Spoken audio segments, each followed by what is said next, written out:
You thought the month of action was over? Well, it technically was because I said it was, but now it's not because Angela brought us another action movie.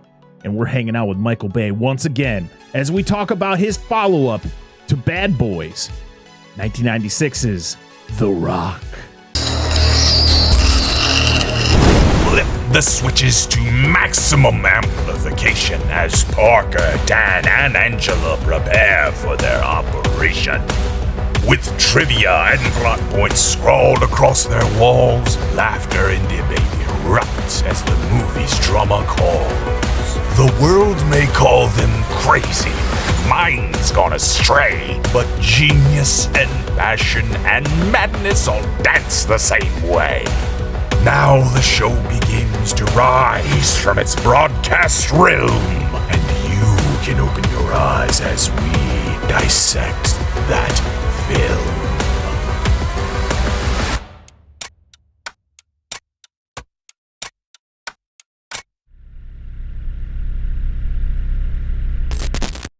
There's more. What's going on, everybody? Welcome back to the Dissect That Film Podcast, a podcast that dissects the good, the bad, and the ugly of cinema. I am your host, Brett Parker. Joining me, as always, my wonderful co-hosts, Dan and Angela of DNA Gaming. That's right. Hello. It's coming back, and I don't care. Yeah. What's up, guys? Hello. No, I don't want to move. Oh, God. We're already in discourse in the Discord.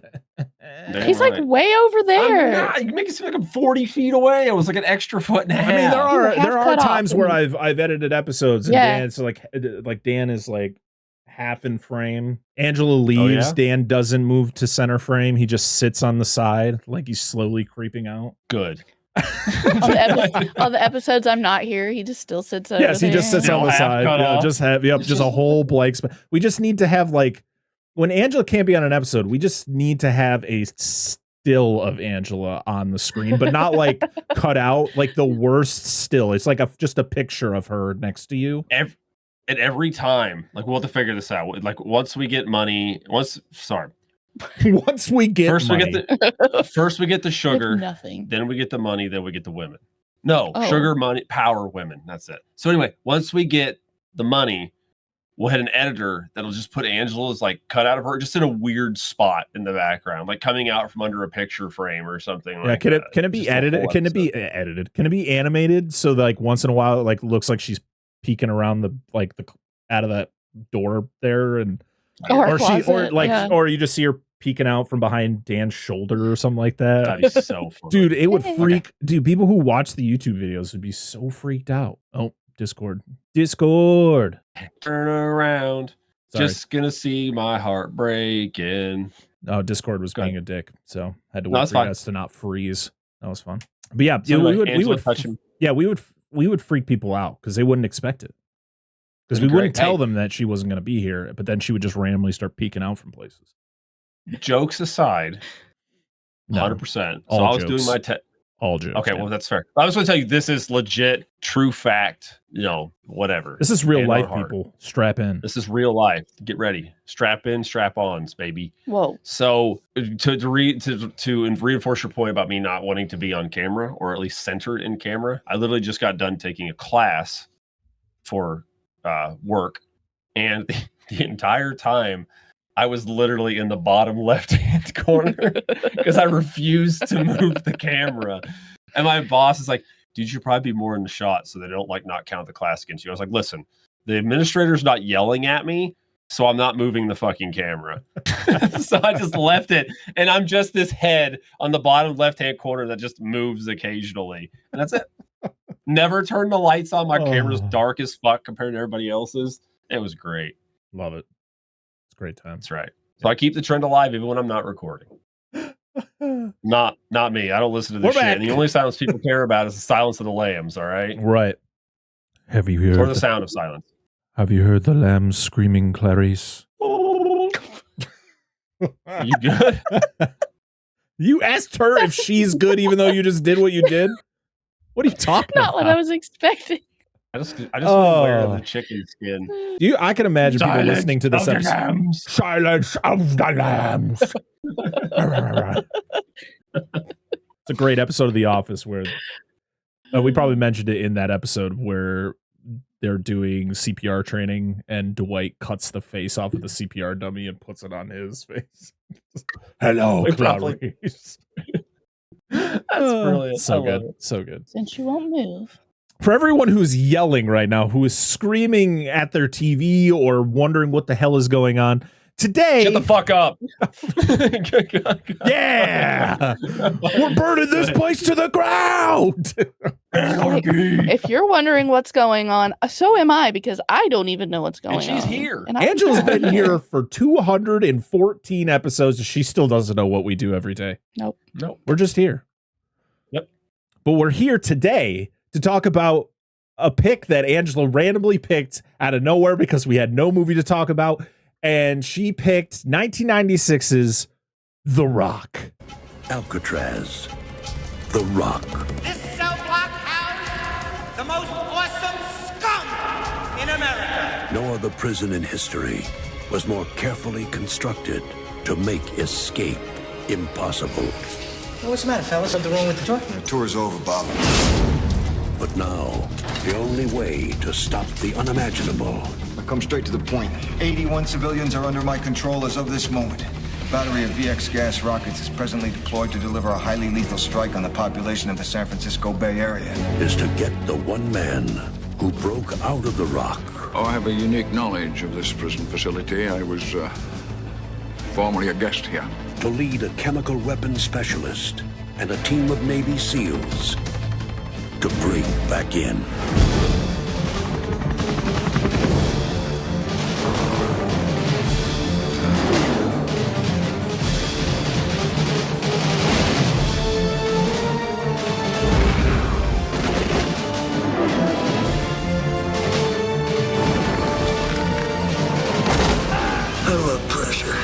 Don Simpson and Jerry Bruckheimer, the producers of Top Gun and Crimson Tide, and Michael Bay, the director of Bad Boys, Sean Connery, NicholasCage, Ed Harris.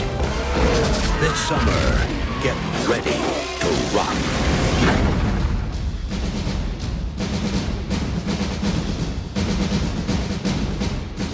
It wasn't planned, everybody. But Angela picked The Rock, and I said, you know what? The first Friday in August is August 1st. So you know what? That just means it's July 32nd, all right? That means the month of action still lives, and everyone who has been enjoying the month of action picks, I know Charlie is going to be so happy that we are extending the month of action another week. Since we thought that Jaws was going to push everything back, we were only going to get 3 episodes of the month of action. But you know what? We still got 4, baby, thanks to Angela. We took a little bit of Bad Boys. We took a little bit of Con Air. We molded it together in some really shitty Play-Doh, and we threw it on the screen, and we got our movie for this week, The Rock. Michael Bay's sophomore outing. Softcore. Sophomore, however soft you want it to be. This was another movie that Michael Bay was making that the studio just did not want to trust him to do anything. And absolutely. And who was at bat for him the entire way? One of our stars, Sir Sean Connery. Really? Yes. He stood up for Mr. Michael Bay. Yes, he went to the studio. He went to the studio and he said, "You need to leave him alone. He's doing a great job." That's my Sean Connery impression, everybody. I'm sorry if it was terrible. I was trying to do the Scottish, but it just wasn't coming out great. So Michael Bay comes back. Don Simpson, Jerry Bruckheimer, as wild as that group was. We talked about it last week with Con Air, that Con Air was the movie that ultimately killed Don Simpson, but actually it was The Rock because he actually died during production of The Rock. And if you watch to the end of the movie, it's actually dedicated to him. So this was the movie that actually killed Don Simpson. Did he think of like The Rock, but then he thought like The Rock? I got to pound it and I got to...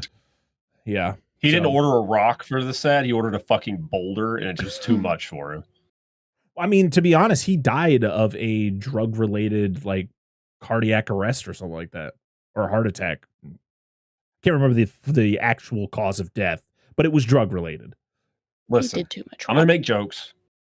It's been over 22 and a half years, so we can make the jokes. We've been making jokes about Don family. Simpson and his drug related issues every time we talk about Don Simpson. It's not going to stop now. He's been dead a long time. Yes, my condolences to his family, but like this is what we do here. So listen, I think his dying words were, "It's not a boulder, it's a rock." And the pioneers used to ride these for miles. And guess what? Before he OD'd. and guess who else? Guess who just died right before, like the day before this recording? Yep. Somebody that I could not stand. Hulk Hogan. Parker's fault. That's all I got to say about it. And there may be jokes later on down the road, but not today. I'll hold off. Today was Don Simpson. Oh, man. TheRock was released June 7th, 1996. Had a budget of $75 million and made a massive $335.6 million. That is goddamn. That's why Jerry Bruckheimer could literally have retired 25 years ago and been fine. Yeah. We're not even to the Pirates of the Caribbean movies yet, people. Nope. Oh, should I mention that for people watching this, this is actually Angela's anniversary gift for all of you. Because when this comes out, we've been together 20 years. Wow. Not married, just together. 20 years. That's a little bit longer away. I'm so August happy 1st. for you guys. Oh, yeah. So That'll thank be you, sir. literally while you guys listen to this. So make sure go to the YouTube comments. You don't have to comment about the episode. Just wish Dan and Angela a happy anniversary. Make sure you go to Spotify or Apple Podcasts or wherever you listen to us. You can leave us a comment. Wish Dan and Angela happy anniversary. I don't give a shit about what the episode is. I don't care how you feel about the episode. Just wish them a happy anniversary. I want somebody to do this. This is how I know somebody's listening. Somebody needs to go in and put in the comments, "I hope your anniversary was better than the shitty episode." There you go. Then I'll know. Do it, people. Attention. Do it. I want it. Funny. I will respond to every single one, and not being defensive. I will read them and I will give you a great comment back. Or I'll reach out to Dan and Angela and they can just tell me a response and I'll type it in. Yeah, please. I was about to say, like, if you need suggestions, just holler at us, please. You threw me off saying that because I'm like, what is he talking about anniversary? And then it dawned on me, August 1st is when this episode Yeah, so remember, guys, not only do the men forget the anniversary. No, I didn't forget. Kidding. I'm just kidding. I just forgot when this episode was coming out. And you're like, what? So this movie was written by David Weisberg, and the only movie that I recognized that he did was Double Jeopardy in 1999, which is a great movie starring. Why am I blanking on who's in that movie? Ashley Judd and Tommy Lee Jones. What movie? Double Jeopardy? Yeah, dude, what the fuck? Sorry, we were having a couples moment. Yes, Double Jeopardy kicks ass. I remember seeing it like a long time ago when I was a kid. I have a story about that, but when we cover it. Yeah, and it was also written by David S. Cook, who is a writing partner to David Weisberg. But in reality, Jonathan Hensley, who we talked about last week in Con Air, who did some uncredited rewrites for Con Air, he wrote the original script for this movie. And then had a dispute with the Writers Guild of America. The spec script was then picked up by David Weisberg and Douglas Cook. They reworked it with other writers, which I guess including Quentin Tarantino and Aaron Sorkin were like uncredited script doctors for the movie. Sean Connery is credited as doing some rewrites because he just based on his own dialogue in the movie. And yeah, and he had his own like writing team that came in to do some rewrites, Dick Clement and Ian LaFreniere. Jonathan Hensley is married to Gail Ann Hurd, who used to be married to James Cameron and was a writing partner with James Cameron for The Terminator, Terminator 2, Aliens. They wouldn't give him a writing credit for this movie, so it ended up going to David Weisberg and Douglas Cook instead of Hensley. Yeah, it's ridiculous. But yeah, this was a movie that the studio was up Michael Bay's ass for every move. You know, the fact that the fact that Sean Connery came to bat for Michael Bay is just wild to think about nowadays, because Sean Connery was always the bigger guy. Like he was Sean Connery. And there was you would hear some negative stories about him on film sets, and then you would hear your good and your bad, but like hearing what he did for Michael Bay, he pretty much saved Michael Bay's job on this one, because they were actually debating on firing him because of what he was trying to do things that the studio didn't want, and Sean Connery's like, he's doing a good job. Will you just leave him the hell alone? And so they did. They were like, Sean Connery told us to leave him alone. Leave him alone. So Michael Bay did what he did. Arnold Schwarzenegger was up for the role of Goodspeed, Nicolas Cage's character. But he turned it down because he didn't like the script. And I'm thinking to myself, I love Arnold Schwarzenegger. I am not going to sit here and piss in anybody's Cheerios when it comes to Arnold Schwarzenegger. And I've seen a lot of Arnold Schwarzenegger's movies. But like, what about this script didn't you like, Arnold? Because this is right up Arnold Schwarzenegger's alley. What are we talking about? I know what it was. He refused to put his balls in someone's mouth. Does Nicolas Cage do that in this movie? Well, no, he puts a ball in someone's mouth. All right. And he is in possession of it. But yeah, he refused. I do that. It's not a tumor. It's not a tumor. I'm not doing that. All right, everyone, chill. This film was shot on location on Alcatraz Island. Yeah, in the prison. Okay. I guess there was like rumors that Sean Connery wanted an actual trailer on the island so that he didn't have to keep going back and forth to the mainland, to the island when they would film. But I guess that wasn't allowed because it's technically a state. It's part of the National Park Service. Yeah, so that makes sense. Yeah. So they couldn't do that. He had a trailer on the island, but only during filming. And then, because he didn't want to have to go back and forth. Okay. This is part of the Criterion Collection for anyone who didn't know. It's worth it. It's a DVD. It was is part of the DVD Criterion Collection, which also Armageddon is part of that as well, which is always mind blowing to think about. Lower tier. Lower tier. Sure. Where's the VHS Criterion Collection? The Super 8. That's what we want. It's a Super 8 version. Yeah, just a Super 8 cut. Just sell it all. I don't know. So this was the highest opening weekend for a live action Disney film because yes, this was a Buena Vista movie. Yeah, I was about to say, yeah. So it's technically owned by Disney. Yes. The music was done by Hans Zimmer and Nick Glennie Smith, and it was fantastic. Cinematography was done by John Schwartzman, who we've talked about his stepmom, as she is Talia. What the hell? Al Ghul? No, the main actress from Prophecy. Oh, why can't I think of her last name? Talia Shire. His stepmom is Talia Shire. He is the brother of Jason Schwartzman. He did cinematography for like Jurassic World, Amazing Spider-Man, and Seabiscuit, and he actually received an Oscar nomination for Seabiscuit. I love biscuits. Yeah, specifically Chickens Inn. The cast, we have Sean Connery as John Patrick Mason. We have Nicolas Cage as Dr. Stanley Goodspeed. We have Ed Harris as Frank Hummel. We have Michael Biehn as Commander Anderson. Rewatching this movie, I'm like, God damn, Michael Biehn was wasted in this movie. Commanderson. I love Michael Biehn. He's so good. And he's just doesn't do a lot in this one. No, I called him Sean Bean by mistake in the movie. I was like, fuck, it's the wrong guy. But he does fill out the role. He does. Yeah. So, yeah. William Forsythe as Ernest Paxton. What is he in? We were talking about this. He's in a Steven Seagal movie called Out for Justice. Remember that one? He's in a lot of stuff, isn't he? Was in Devil's Rejects. He's been in a lot of things. I looked at what he was in. It was stuff that I haven't watched. So that wouldn't be where I recognized him from. This is probably his most subdued role I've ever seen him in, because usually he is always the biggest piece of shit. He just emanates. Yeah, he's not really. He like walks a line in this. Like he's kind of got piece of shitty moments, but he like kind of redeems. Like he very much redeems himself at the end. Like I don't know. We have David Morse as Major Baxter. We have John Spencer as FBI Director James Womack.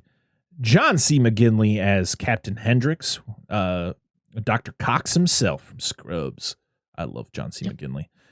the legendary Tony Todd as Captain Darrow. We have Bokeem Woodbine. Why do I feel like we've talked about him on the show before? He made that shit up. Yeah, No, we it's watched. Oh, he's been in a lot of stuff. I can't remember what that. Spider-Man Homecoming, I remember that. Used to Halo. No, we covered that. Well, no, you guys talked about Halo. Oh yeah, we did. We talked about the TV show. Yeah, I don't remember. I feel like we talked about a movie that he was in, but I'm not going to. Ghostbusters Afterlife. Oh yeah, we did the fresh cuts for that. Danny Nucci. Oh, probably. Danny Nucci as Lieutenant Shepard, Claire Forlani as Jade Angelou, which was that was Mason's daughter. Vanessa Marcil as Carla. This was her first movie. And Gregory Sporleader as Captain Fry. And Dan is gone. Like that. He was getting a phone call from work. Oh, all right. Sorry. Okay. Do you know who else is in this? And I had to go like way far down in the list. Who? Jim Caviezel. Who is he? He's credited as rear F-18 pilot. Okay. I don't know. I was like, what? All right. I mean, there's other people that I forgot to mention, like Raymond Cruz. He was one of the guys on Hummel's team. He's the one with the ponytail. I always think of him as Tuco Salamanca from Breaking Bad. He's always he was in Gremlins 2 and in a small role. I feel like we've probably talked about him before in some other stuff, but Tuco Salamanca is the one I always think of, even though I've seen so many things with him in it. I just thought that was funny because I'm like, he's way down there. Yeah. Oh, he's in Broken Arrow. Oh, we did talk about him, and he was in Alien Resurrection. That's the one. Yeah. Oh, and he's in the Curse of La Llorona. Okay, I didn't get that far. He's the guy who like tries to help get rid of her. Yeah. Philip Baker Hall's in this. He's the Chief Justice of the Supreme Court, I guess. I didn't realize that was his role in this movie, but I always think of him as the library cop from Seinfeld. I mean, he's been in so many things. He was in Zodiac, which is a fantastic movie. Bruce Almighty. The Talented Mr. Ripley. Let's see. I feel like, we talked about him. He was the police commissioner in Ghostbusters 2. Oh, he's in that awesome shot-for-shot remake of Psycho from 1998. That's a movie. The last thing I'm going to say is that this was nominated for an Academy Award for Best Sound. Yeah, okay. It has some, I mean, yeah, I think the sound effects, like the gunshots, explosions and stuff, okay. Yeah. Sounded good. And some would consider this to be Michael Bay's best movie. It's good. Yeah. Oh, shoot, I spoiled it. Go ahead. That's okay. All right. Well, I think it's time to hop into the plot of TheRock. Are we ready? Yes. Remember, put out your wings when we flap them one last time. It's time to dissect. That's foam. I blew my load too early, guys. I'm so sorry. I'm not cutting it. I'm not doing it again. That's what we got. You started and you go, damn it. Parker's over there screaming like a bird. Oh, gosh, yes. Dying. So the movie opens to a military funeral.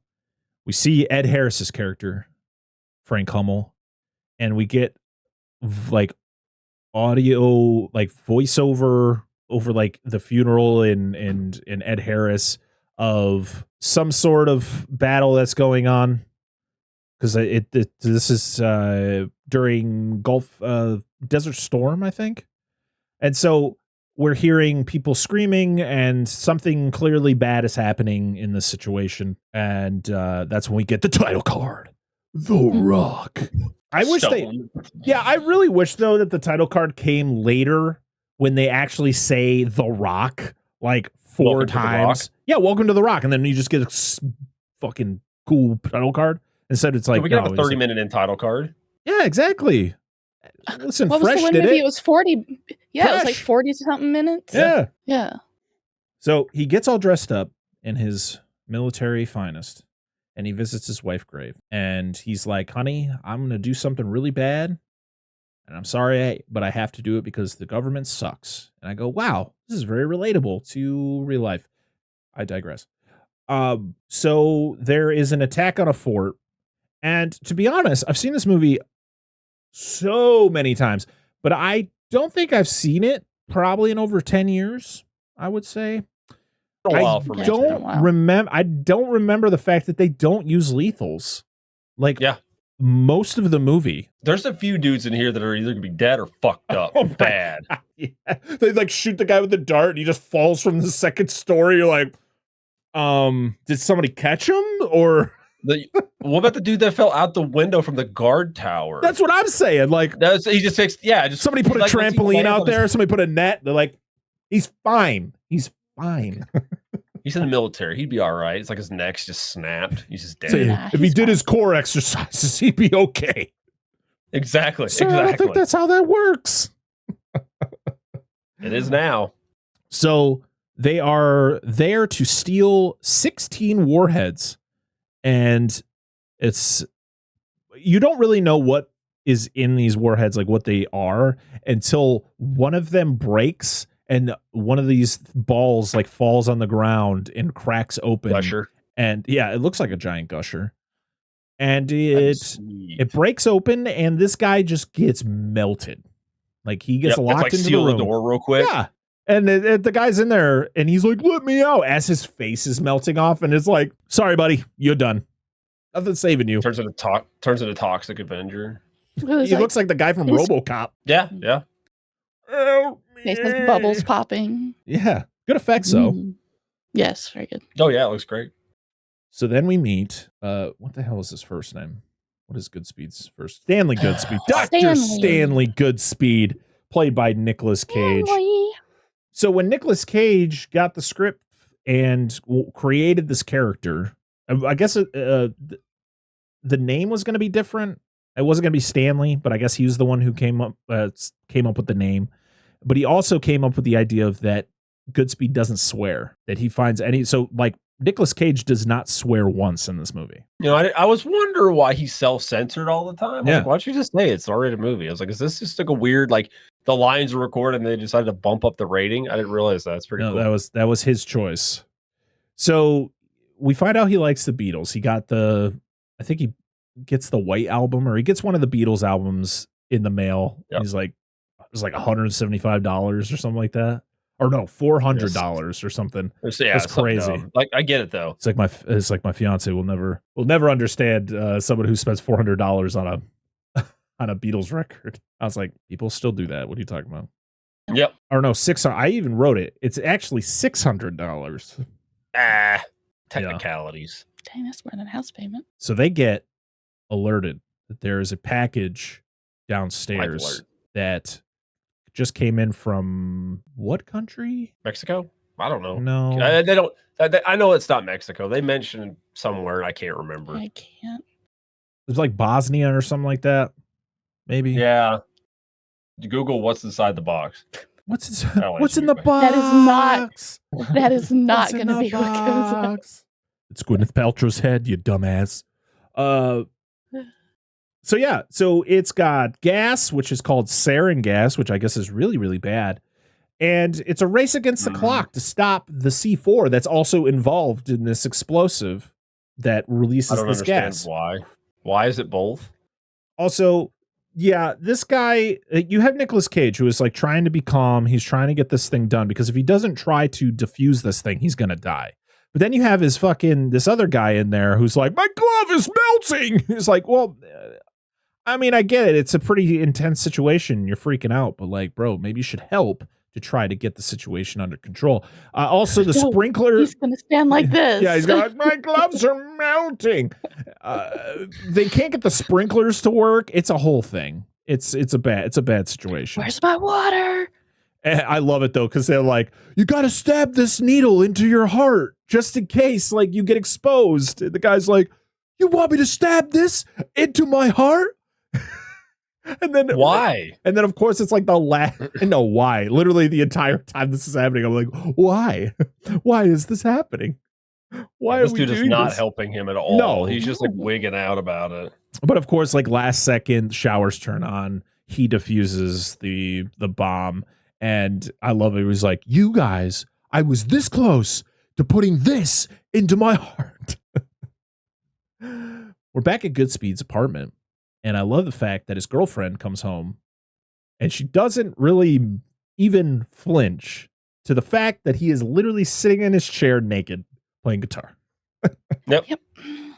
You had a little bit of a day at the office. It's an everyday Little thing bit. then. Yeah, she just completely goes past that point. She's got to get straight to the point, and the point is she's pregnant. And this comes right after the fact that he says, I don't want to bring children into this fucked up world, so fuck having kids. And she's like, well, you're gonna have one. Gotcha, bitch. Yep. It was literally his words were, bringing a child into the world would be an act of cruelty. What a great thing to hear right before you're told. Yep. Oh, Well, by the way, great news. So we're now at Alcatraz prison on Alcatraz Island, and Hummel and his crew are there to take it over. And of course, there is a tour group going through. You have the really eccentric fucking tour guide going through, telling the history of the prison. And they have a thing where it's like, hey, go into the cells and we'll show you how it feels for the prisoners back in the day. I'm like, I'm sorry, if I'm on that tour, I will go into the jail cell. You better not shut that goddamn door. I will fight you, tour guide, man, as soon as I'm released. We did get one nice bit of Ed Harris where he tells it's like that little bunch of little girls, or they're like a Girl Scout thing or something. They go get back on the boat. Yeah. Yep. He's like, you should get back on the boat, please. Which is good. It shows that he's really not like a piece of shit. Like, he's got a goal here, but well, absolutely. Well, as you watch the movie and as you see this character, you can see his conflict inside, because this is a very decorated soldier. Like anytime this man is mentioned by anybody, he is a legend. He is a hero. Like, he is one of like the highest ranking officers in the military, not just in a certain sect, in the entire military. So if this guy is doing what he's doing, shit is really messed up. Yep. But still no one listens because that's the government. Yes. So him and his crew, they take over Alcatraz. I love the line, "Welcome to the Rock." And they go around, they got to set up all these missiles all over the island, because their whole plan is they are asking for money. They're asking for money for soldiers who are part of like these black ops operations, where when they die, like the government just like kind of ignores their existence because they're so black ops. And Ed Harris is kind of sick and tired of this like disrespect. So he's pretty much like, I want millions of dollars for all of these people's families and all that stuff. That's literally what he's asking for. It's nothing like insane. He just wants money, and not for himself. I mean, he wants money for himself, but it's mostly for these people. Right. And of course, the government, they take it well. As they do. Yeah. But his whole thing is that if he doesn't get the money, he's going to shoot these missiles at San Francisco, and it's going to kill a lot of people. So he gives this really intense speech. He tells them the mission, which I pretty much just told everybody about. And I love the fact where he's like, listen, we do this. We can't live in this country anymore. We have to, we're done. Yeah. We cannot be U.S. citizens anymore. This is an act of treason, pretty much. So he does all that. And then that's when he calls up the government there. I think he talks to the FBI director, right? That's who he calls, Womack. Yes. Yeah. And tells him his plan. And this is when like everybody's meeting, like it was like the Secretary of Defense and I can't remember. I think it was the press secretaries there, who a lot of these guys aren't even credited in the movie.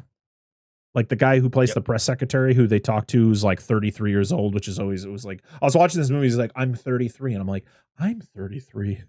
Yeah. We don't look the same. Press secretary. I could have been. No, thank you. No, thanks. Fuck no. So, but they talk about it. Like, this is when they're going around the room and they're talking about how, like, this dude is like, why? Like, they're all looking at each other like, something is bad here if this guy is wanting this, to be rectified. And, he's going this far to become something he has fought against, because we kind of fucked people over. So it was not the press secretary, it's the chief of staff, because Hummel gives him shit, because he's like, I was fighting in Vietnam, fighting for our freedoms while you were you weren't even born yet. And I'm thinking to myself, how old is Ed Harris at this point? It's 96. He's born in 1950, so I guess Vietnam, he would have been in his 20s. So that makes sense. It depends on when in Vietnam, because we were dabbling in Vietnam in the early 60s, early to mid 60s. We weren't officially in Vietnam. I was gonna say, it went all the way to what, the mid 70s, right? Yeah. I think so. So yeah, he gives the guy shit, which I always thought was funny. And then there's a thing mentioned about the Red Sea Trading Company, and I don't remember what that was. Oh, it's Ed Harris, because the FBI director asked about this. This is another plot point from this movie that pisses me off that didn't go anywhere. But the Red Sea Trading Company is, they said he referred to it as a slush fund, where the U.S. government would sell illegal arms to various other countries, militant groups and stuff like that. They would just pull all the money in there and use it for whatever the fuck they wanted to use it for. Oh, okay. Because I literally wrote it down and I was like, I don't remember what they were talking about when it came to this point. But yeah, It's a shame. It doesn't go anywhere. So no, it's a shame it doesn't, because it would have been cool. I think I know this movie was long enough as is. I'm not saying it was felt long, but just runtime. Yeah.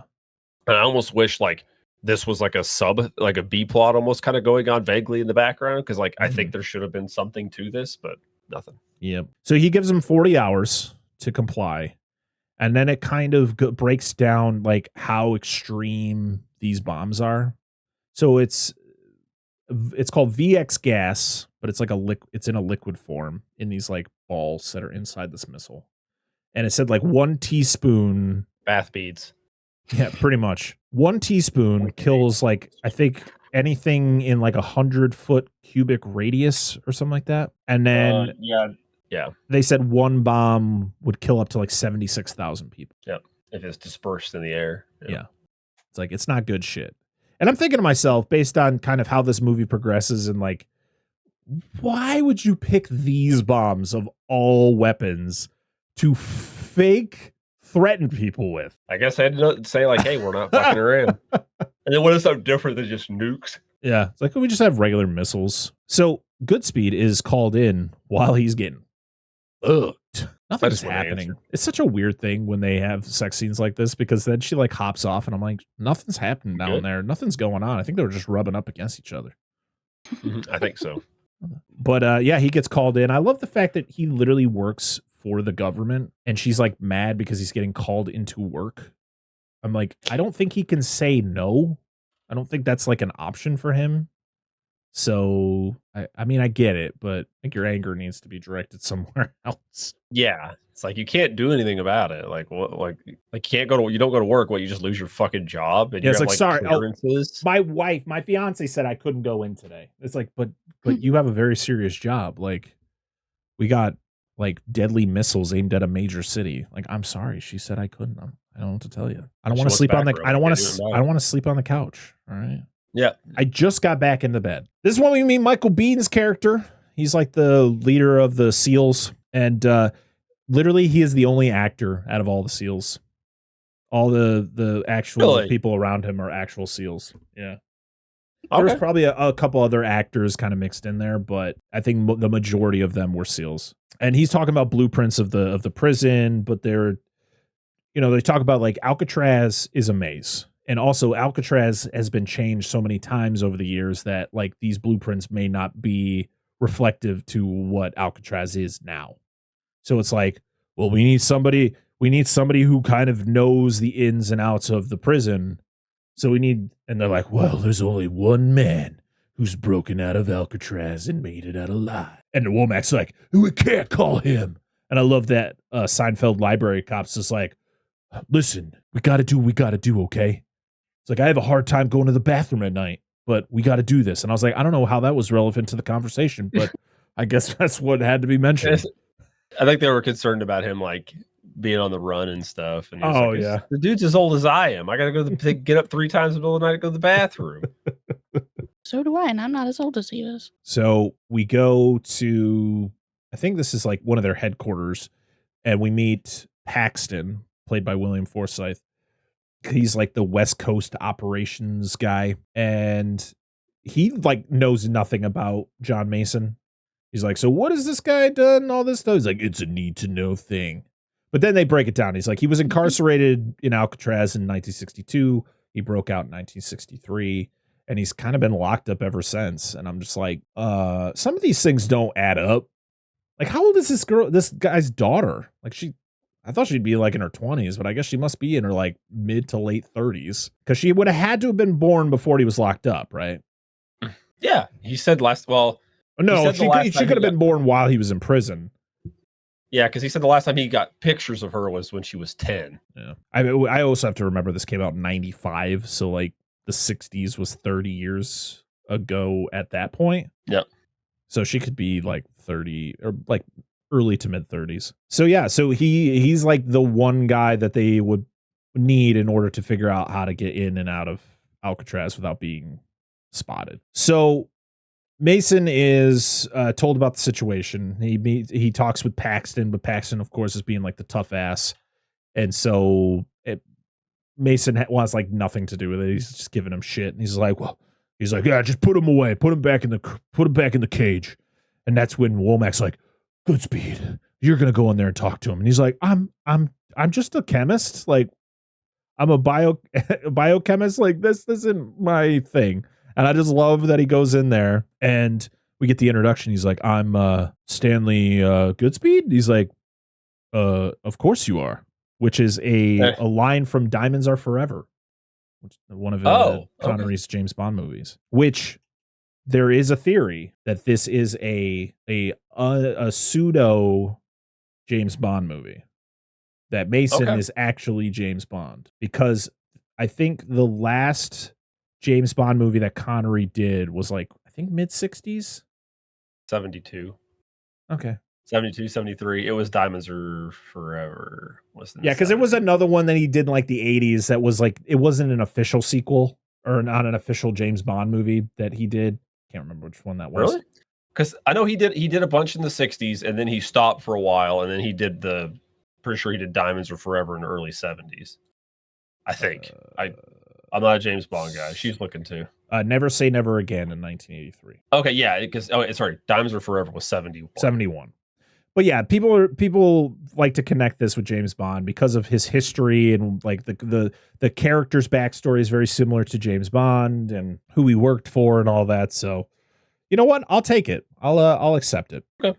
And yeah, I guess Mason doesn't like Womack because as soon as he hears that Womack is involved, I love that he literally finds that quarter, carves the thing in the glass, punches it out, and he looks through. He's like, Womack, you son of a bitch. If I knew it was you, I wouldn't have fucking did anything. Yep. I like how he does that. He smashes that edge of that quarter. Oh, it's so good. It's great because he sees the quarter on the ground and he hits it with the chair first. Mm-hmm. To kind of hide it at first. Yeah. But yeah, he got, I mean, Goodspeed goes in there and he's got like a pardon. So pretty much if he does this job, they're going to like set him free and kind of wipe everything out. And he gets him to sign it. But yeah, he's in. They go, he's got to get all spruced up. So when we first meet him, he's got the long hair, he's got the straggly beard. He's been in prison for a very long time. And then he goes and meets with the guy who was in that show Yes Dear. That's all I remember this dude from was the show Yes Dear. The guy who gives him the haircut. Oh, okay. I was like, who the fuck are we talking about? Okay, yeah, I got it. Yeah, because I said he gets spruced up. He gets his haircut and all that, and this dude is the main character from that show. But he has a whole plan for he's got like an escape plan going on in his head. And this is when he literally like ties a rope around or like this shoelace around Womack's arm and just tosses him over the side of the building. And then like threatens like Goodspeed that like, hey, you could shoot me or you could let me go or I just let your boss go. It's great. And yeah, he steals this guy's Humvee and it was just a high speed chase. And we get like, this is true. The true beginning of Michael Bay and his ridiculous car chases and explosions. Like we get that epic car chase at the end of Bad Boys, but like there wasn't a lot of explosions in Bad Boys. You had like that final set piece before the car chase where there was a lot of explosions, but like this one is like, there are explosions happening that shouldn't be happening. Like if you think about it in reality, which when you're watching these movies, you shouldn't be thinking realistically. No. My favorite thing is they're going through and all the chase is happening. The fucking trolley, dude. They introduce us to the trolley driver. He's all like, hey, everybody, welcome to my trolley. We're having a great day. And then it freaking crashes. People are jumping out. It slides. It explodes. And it doesn't just explode. It sends it up like 25 to 30 feet in the air, comes crashing down. And then the trolley driver just walks around. He's like, that son of a bitch. I'm gonna get you. Dude, it's good. Like, what happened to the Jolly Man? Oh my god, he was so mad. They fucked it, man. Goodspeed's got a Ferrari during the chase. There was one shot of Mason driving the Humvee through a beetle. Like, this beetle gets destroyed. Like, there was a beetle parked on the side of the road, and he like hits it, and it just literally disintegrates. That's normal. Yeah, and the whole time I'm watching the scene, I go, boy, they could have just cut this scene out and inserted it into Gone in 60 Seconds, and no one would have known. Nope, not at all. This was Nicolas Cage's prep for that. Yeah, that's fair. This is actually the scene I was telling you about. That connect. I know I talked about in the pre-show for those of you that are on Patreon, so you would have heard it. But there is a connection between Bad Boys and this film, which makes me in my head think they're in the same universe. During the police or the car chase, you see a bunch of basketball players in wheelchairs go by. I didn't see that. They did 100%. I was like, it's the same motherfuckers from Bad Boys. They felt bad for knocking them all over, so they're like, we're just gonna have them in the background. Nothing's gonna happen to them. They're just gonna be back there. That's what I thought. I was like, Jesus, dude. We talked about the fact that fucking the bad guy in Bad Boys just literally just runs through these dudes. Yeah. Hey, I'm glad that they got a redemption. Yes. So I do love though when Mason's driving the Humvee, he gets a call from the guy who owns it. Yeah. I'm just borrowing your car. Trying to figure out where the call is coming from because he doesn't know about car phones or cell phones. Yeah. I've been in prison for 30 years. But yeah, this is when we get the trolley thing is my favorite part of this whole thing. It's great. I do before the trolley crashes though, it's great because it shows the trolley driver and he goes, "We're gonna crash! Save yourselves!" And you just see people jumping out the side of it. And we get a Bad Boys shot. Speaking of Bad Boys, we get a Bad Boys shot, but with Nicolas Cage. We get the slow-mo of him getting up and turning towards the camera, which is the same shot of Will Smith and Martin Lawrence after they chase after Fouché. Mm-hmm. I was like, Michael Bay, that signature freaking shot. I can't wait to cover Michael Bay movies that I've either never seen before or I haven't seen in a very long time to see if they all have that shot. Because I think the Transformers movies definitely do. I know there's Shia LaBeouf shots of him getting up in that slow-mo, like, panning. Kills me. Yeah, it's fantastic. It's a signature, all right? I get it. It's what the guy do. So Mason, pretty much his whole thing is he wants to see his daughter, who has literally nothing to do with him because he was in prison. But she goes there with her friend. She meets up with him. And, he's pretty much like, yeah, I'm out of prison now. Well, we could be a family again. Like, we can actually get to know each other. Because it was the whole thing. It was like, I don't even know you. And he's like, well, that's kind of the point of me being here.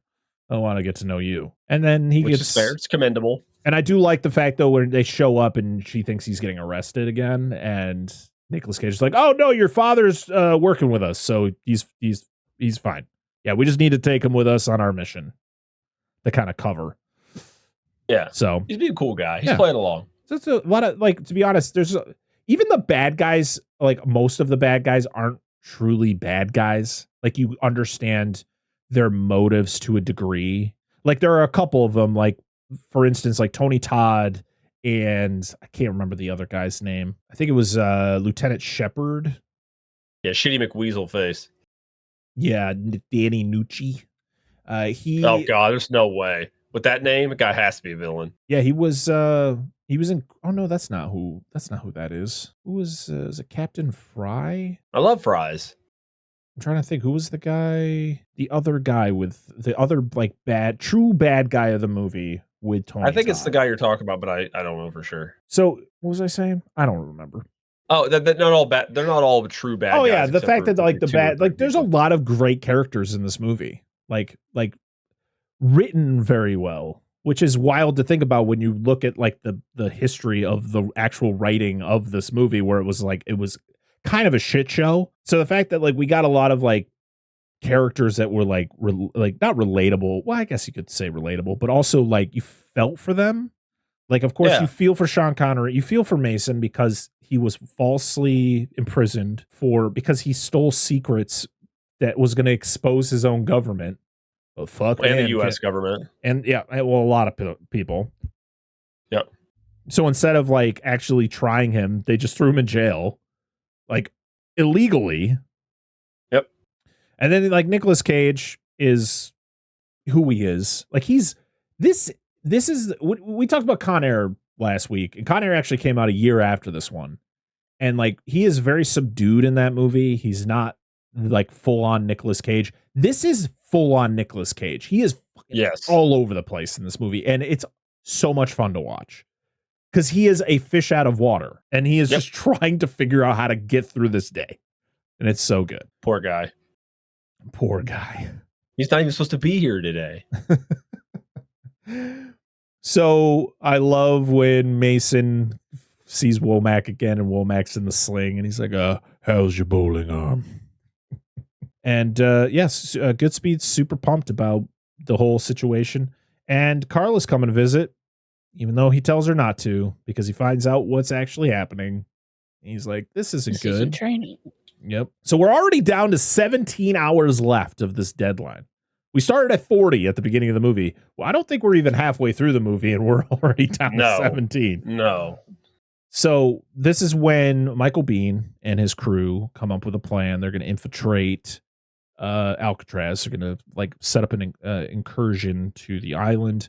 They're going to like go underground, get through a certain room to be able to like pretty much flank Hummel and his crew. And I'm just going to say, spoiler alert, it doesn't work. No.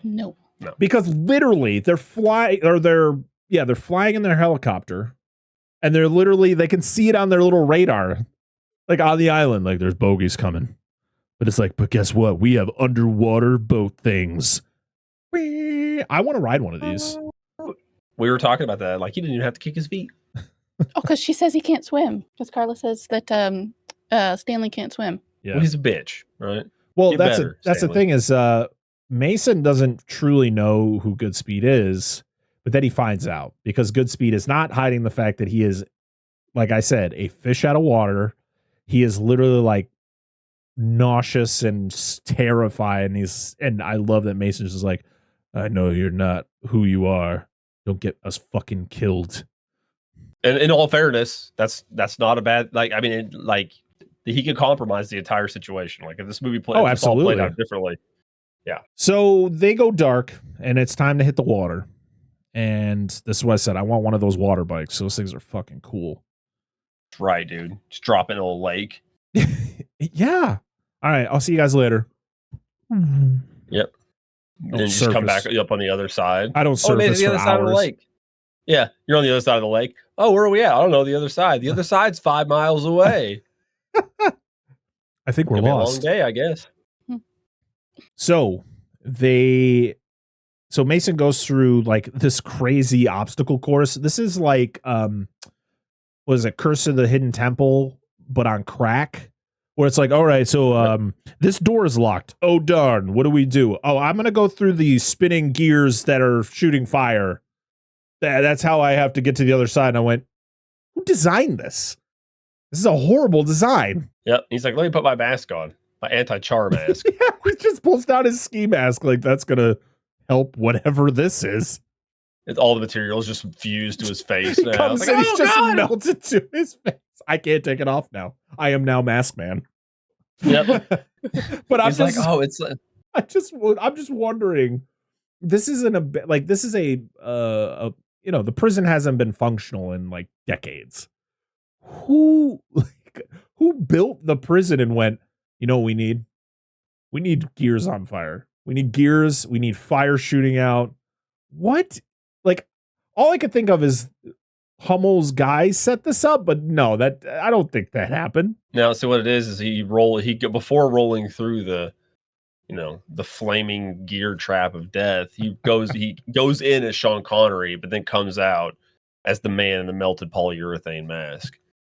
Except he's not Leonardo DiCaprio. This hurts so much. I can't feel my face. My daughter will never recognize me again. She might love me now. Now I must go do a League of Extraordinary Gentlemen. I am Alan Quatermain.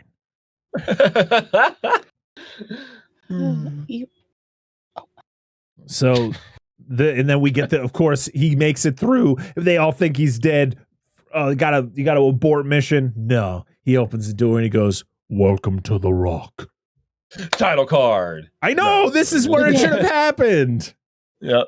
God, missed opportunities.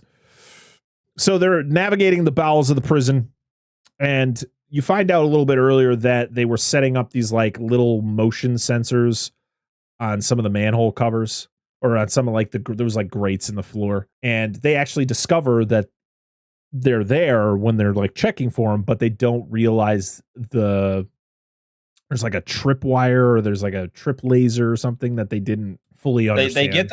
They get the laser part. The laser part, while active, is not the main mechanism, because there's the laser part, and then there's like pins inside, right? That like vibrate. Yes, it's motion, like not motion, but like seismic vibration. Like any slight movement will cause it to move, and they can detect it, and they don't realize that's there. So, yeah, they're like, well, we got people here. So it's like, well, that kind of sucks. Get this whole thing, and they're already compromised. So they are like, oh, we got to go to the shower room. This is where we're going to enter the prison, and this is how we're going to do our thing. They know they're going to the shower room, so then we get this whole standoff in the shower room between the SEALs and Hummel's team. Of course, Hummel doesn't want to kill anyone. Like, he is a Marine himself. So why would he want to kill other Marines? But of course, literally doing everything possible to not have it happen. Yep. And Goodspeed and Mason are down below with like one other guy, and everybody else is up. And then it just, I think it was like a fallen, like somebody hits a brick and it falls, and then it causes the shootout to happen. And it's pretty epic, where it's like some of it's in kind of slow motion as like people are getting shots, like epic, like, Michael Biehn gets hit a few times and all that. And you have Hummel literally like crouched behind the wall, like, cease fire, because like he doesn't want this to happen. And the guy who's below with Mason and Goodspeed, he's like, I gotta go up and help, and he's like, don't do it. And then you get this like moment where the guy goes up, he doesn't even make it out of the manhole. He gets shot and then like falls, upside down, and he's dead. And Goodspeed kind of reacts to it and kind of truly sees what he is in for. This is where I just want to point this out. Yeah. So the whole thing where he's yelling, "Hey, ceasefire!" There was like, why does nobody hear him? Because in that situation, you're in an enclosed environment with a lot of very loud piece of equipment. You would hear nothing, and everybody in that room or in that area would be fucking deaf. Yeah. No one's hearing anything. All the sound bounces off of it would be horrible. Yeah. You find out that Tony Todd is one of the actual villains of the movie. And I love seeing Tony Todd in roles like this. Like I definitely want to jump more into his filmography, because I feel like I'm missing out on a lot of stuff. Because like, when you think of Tony Todd, it's like Candyman is like the number one for me. Final Destination, like things like horror. The horror genre is where you think of Tony Todd, but he's been in a lot of stuff, and I always forget that he's in this movie. And then you watch the movie and like, oh shit, Tony Todd is like, he's like the real villain. Him and the other guy because these two guys weren't part of Hummel's original team. Like they came in to the situation, and the thing is Hummel doesn't tell anyone his like true intentions. Because Hummel's true intentions, he doesn't want to kill anyone. No. But the other guys don't know this. Yeah, they're like, fuck him. Yeah. So Womack tells Paxton who Mason really is, that he's British intelligence. He stole some files all the way back in 1962. He had him on microfilm, and he hid him away. Like no one's found him. He's got the secret of where Reese's peanut butter cups actually came from. Yes. And no, like that is a secret that goes to Hershey's grave. Yep. And KFC's recipe. Yeah. And so, to kind of, to try to get the location of the microfilm, but also to keep him quiet about everything, they just illegally locked him up for 30 years. That's such bullshit, dude. Yep. Imagine. Yeah, they delve more into that when they talk about his like microfilm he has of everything. Yeah. Because he's like, dude, why don't you just tell him what a microfilm is? He's like, what? So they could just suicide me? Because that's exactly what happened. Yep. He killed himself. Yep. Listen, read books about the history of our government. And Yep. we're not the only government who's done shady shit like that. Oh, no. Every single this one was does. British intelligence because he had secrets on British intelligence and U.S. government intelligence. Yep. So, yeah. Good times. Yep. So Hummel's got to flush Mason and Goodspeed out because he finds out that they're still around. So he just tells his guys to start throwing explosives down into the sewer. Yep. I was like, you just didn't want to kill these Marines, but you're like, fuck it, we already killed them, so let's just kill more people. Let's just throw these explosive tanks down into the sewers. I just love that it's constantly them just like wandering in the water, and then they're like, oh and shit, yelling. it's a tank. Just yeah, Nicolas Cage is so loud. Shut the fuck up, dude. Like, hey, there's a lot of grates with holes in them. They could hear us. What should we do? I think we should talk like this. We should have conversations like this. If I'm Mason, I'm like, I'm going to fucking die. And it's your fault. Yeah. That's why he's trying to get away from him. Like, Yeah, Nicolas Cage does not have an inside voice. So Goodspeed's whole thing, he's like, I don't give a shit about you. I don't give a shit about what's going on up there. I just need to find these rockets, deactivate them because this shit's scary. And I love the whole thing where the line that Mason says to him about, because he tells him kind of like a little his history, like of what he does, and like talking about his fiance, talking about like how the fact that she's pregnant and stuff like that. And we get the line from Mason, it's like, losers just want to do their best. Winners, fuck the prom queen. And then Nicolas Cage goes, Carla was the prom queen. I went, oh, boom. fucking In your nailed face. it. He did, dude. He's like, I ain't dealing with this shit no more. Yep. So they got to go to the morgue because that is where the first missile is, or one of them. Four. I think there's four, right? There's three or I four. think. Even though they said they stole 16 warheads. So Maybe they only had 4 set up. maybe. I don't know. But they got to go to the morgue to get that. And they, of course, encounter a couple soldiers, and you get, oh man, when they shoot people in the feet, that hurts them when dudes are getting blasted in the chest. You're like, God damn. They stubbed his toe. On the foot. Ah! It's just it's that scene in Family Guy. Yep, that's it.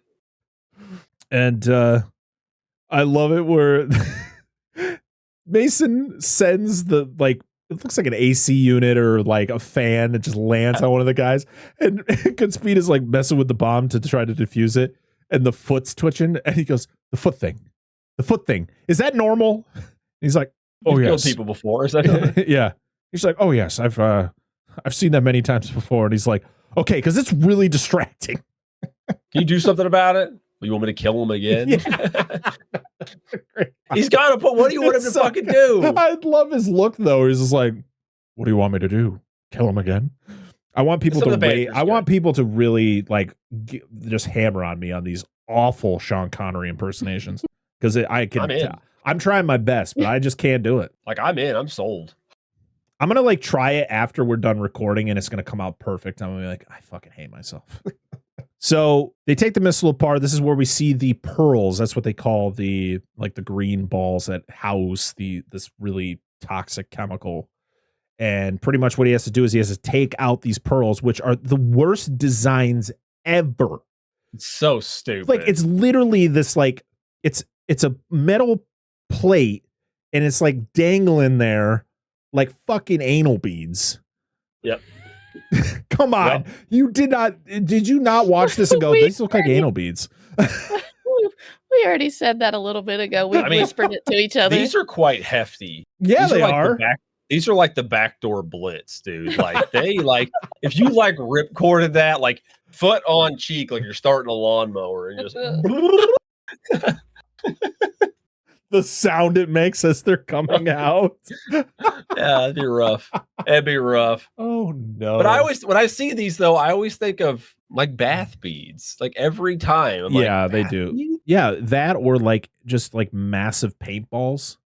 Yeah. Like I can Like just paint imagine mortars. the material, the paint grenades. They had the crazy thing was I used to paintball back in the day, and they had those. You could buy paint grenades. They were terrible. They didn't work the way they were supposed I've heard that. to. They make it for airsoft too. Yeah. Where they just shoot like a bunch of BBs out, and like I've heard some people like they just don't work worth a shit. Yeah. The radius was like 2 feet, and you're like, well, what the fuck's that supposed to do? It would only be effective if it actually hits you. Splursh. So yeah, he has to take the guy. So his whole thing is he deactivates the missile, but the way to really fuck with them is to take the guidance chips, which will that's what is going to tell the missile where it needs to go. Feel free to elaborate. I know why are you muting? Okay, it's not even anything It was personal. something I had to explain. I've never heard of them. Yes, I said those words. I said you guys are saying Benoit or anal beads, and all I can think of is Benoit balls. They're for ladies. Benoit balls? Yes. Is that what they're called? Like Chris Benoit, like a diving headbutt, like right into the clam trap? They're for the cooch. Oh, okay. They're like softball sized. Jesus Christ. Moving on. We get a really cool like Indiana Jones cart ride through like the bottom of this like mine shaft. I don't know, man. What the hell is this prison? It's Indiana Jones. Hey, Sean Connery played Indiana Jones's dad in the third one. He did. Yep. He did. It's true. So this is when Dr. Cox chases them down. Yes. No, that was his name in Scrubs. That's who this is. I don't remember what his character's name was in this. It's Dr. Cox. Yep, it's just Dr. Cox. It literally, that's what my Captain note Hendricks. says, so that's what it is. No, he's Dr. Cox. I'm sorry. I just didn't know what his name was. I was just telling you. You can keep calling him Dr. Cox. I was going to say he's Dr. Cox. But he chases him down there. We get a cool scene where like he's about to kill Mason in a good speed cause it shoots him in the leg and he like gets tied up in the chain and falls into the water. Does he die? No one really knows. I got a question. Yeah. How come there's not, listen, this is a missed opportunity for a bad B line, like a B movie line. But why is there not a scene like Goodspeed's about to die, right? Like the bad guy's got him at gunpoint. And like before he shoots him, he's like, all right, doctor, Godspeed. And then before he shoots him, he says, no, it's Goodspeed. And then kills the guy instead. Like, why is that not in this movie? That just feels like a missed opportunity. Well, that's the thing is that line is actually, well, not really to that, like not to that extent, but it is, he does call him Godspeed. And he said, no, it's Goodspeed. And then later on in the movie, they explain that Goodspeed actually comes from Godspeed. Like that, it was just the translation or something like that. Okay. Like I didn't realize. I must have missed that. So, yeah, he dies, I guess. I don't I don't know. He kind of just falls into the water. Body kind of floating in the water. Yeah. Later. Yeah. I do love, though, we get the grenade toss back, and all I can think of is playing Call of Duty when some douchebag would throw a grenade, and I hit fucking LB real quick to throw it back to the guy. Yeah. I end up getting a kill out of it. Yeah, I also think of when, like, the meme videos of people playing, like, a World at War on Veteran. There's that part where you're like hiding behind the log from the Japanese, and it's just like a constant stream of grenades, and he's just pushing F as fast as he can to throw grenades back. That's sweet. But yeah, he ends up saving Mason, and Mason, so he's like, okay, I guess you're pretty cool. So this is when like Hummel is getting really like pissed off. He's getting annoyed because like the military and the government, they're not budging on getting him his money. Like it's all falling apart. And so his thing is, I'm going to threaten to kill a hostage, even though he doesn't want to. It's all for, he's just playing into the whole thing, even though he's the only one in the know. Yep. So he grabs this random guy to threaten them like, hey, if you don't give us our money, I'm going to kill this guy. So this is when he pretty much goes, hey, give me my guidance chips back or I kill this dude. And Nicolas Cage is like, oh, well, I guess we should give him his guidance chips back. And Mason's just like, just smashes him. Yeah. And he's like, he's going to kill him. He's like, no, he's not. I know this guy. Like, I know who this guy is. I know, like, what he's actually thinking. This is all just him trying to play, trying to get them to react. He's too good. He's too good of a person to actually do something like exactly. this. And I love when they got to split up because I think, because Mason's like, I'm going to go kind of turn myself in, be like a distraction so that you can go find the next missile. Yeah, and I just love time. I just love when he gives him the thumbs up and Goodspeed's like, what is this? Like, what am I supposed to do with that? Yep. I like it though. That's what I would do. I've done that before. Like, yep. Walk away. Thumbs up, walk away. What the hell? So Mason gets captured and he lies about who he is. Goodspeed finds the next missile, but pretty much as soon as he gets there, he's like barely into, diffusing it and he gets caught. Yes. Because he's terrible. Because he's not meant to do this. Like he's not trained for this. It's Eddie Brock. Yep. It's not Spider-Man. The venom starts dripping on his shoulder. We are Venom. Oh God. One day we're gonna cover those fucking movies. I'm down with it. I like the first one a lot. Second one was okay. I didn't watch the third one. I was like, this is gonna be a little bit too much for me. Second one is far from okay, but I will respect your opinion. Mason. So no, that's reasonable. They both get locked up, and Mason is like, he's upstairs. Goodspeed's downstairs. Of course, Mason, he's a pro at escaping prison, and he's escaped this prison before. So he's like Goodspeed is like accepting his fate, like crying about the situation he's in. And Mason's up there, concocting this whole plan to escape. And they do. He literally like makes a lasso, gets the door latch, releases both the doors, and then they're back on their normal mission. Doesn't take very long. No.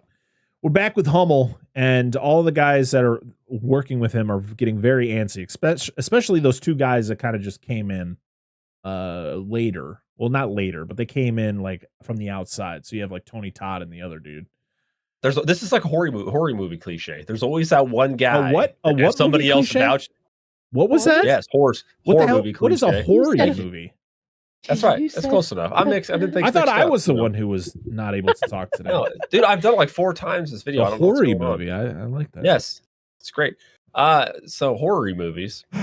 It's a horror movie cliche where there's always that one dude that gets vouched for, heist. It's a heist movie cliche. Yes, it's the heist. Yep, where they vouch for the guy. He's like, don't worry, he's good, and he's a last minute addition, but he's not good. Nope.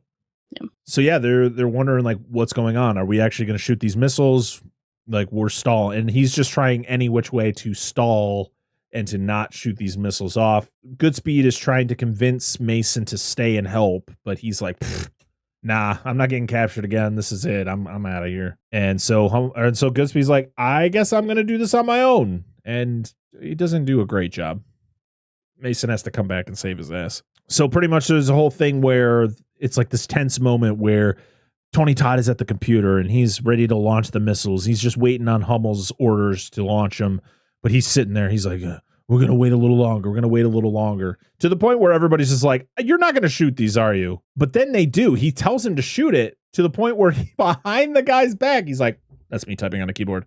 He literally is like, don't go into ocean. And I'm thinking to myself, well, I'm glad that we didn't kill a bunch of people, but you just destroyed the marine life in that area for millennia. Nothing is living. The Oakland Raiders, though, so it's okay. Like, oh, it hit Raiders Stadium. That's fine. We can't lose a good team, guys. Come on. I'm just kidding. But it was, it always makes me laugh. Like, it's not funny, like, if in real implications, but because this is a movie, it's just ridiculous. It's like, oh my God, he directed the course and went into the ocean. Everything is fine. I was like, no, it's not. He just still all that nasty ass chemical that's just completely destroying the marine life. Well, does like getting it wet do anything to it? Oh, I don't know. Like I mean, they don't explain that. Yeah. wonder if water makes the balls inert. I just want like an after credit scene where it's just some dude like out in that area where the bomb fell and is just like, I haven't caught fish here in 3 years. Or he jumps in to swim and then he comes out, he just melted. He's just a skeleton man. Yeah. It's like lights up a cigarette. What a day. It's like the skeleton that pops out of the grave in Return of the Living Dead. It's got the eyes still. I'm like, why does that skeleton have eyeballs? That doesn't make any sense. I agree. It was saving him. Yeah. They stole them from some. Oh God, I love that movie. So Hummel's not ready to kill, but he's warming up to it, which is bullshit. He doesn't want to kill anyone. He says that. I don't know. It's like you're wrong. Then we have to have this epic like shot of the president like making the speech that who gives a fuck. This dude, he just shows up like in this scene. And I guess this isn't the first time he's played the president in a movie. It's Stanley Anderson. He was in Good Morning Vietnam. He was in he was in Seinfeld. He was in Armageddon. He was in the X-Files. He was in Spider-Man. But yeah, he I guess he's played the president a couple times. I think. It's a Spider-Man reference, yes.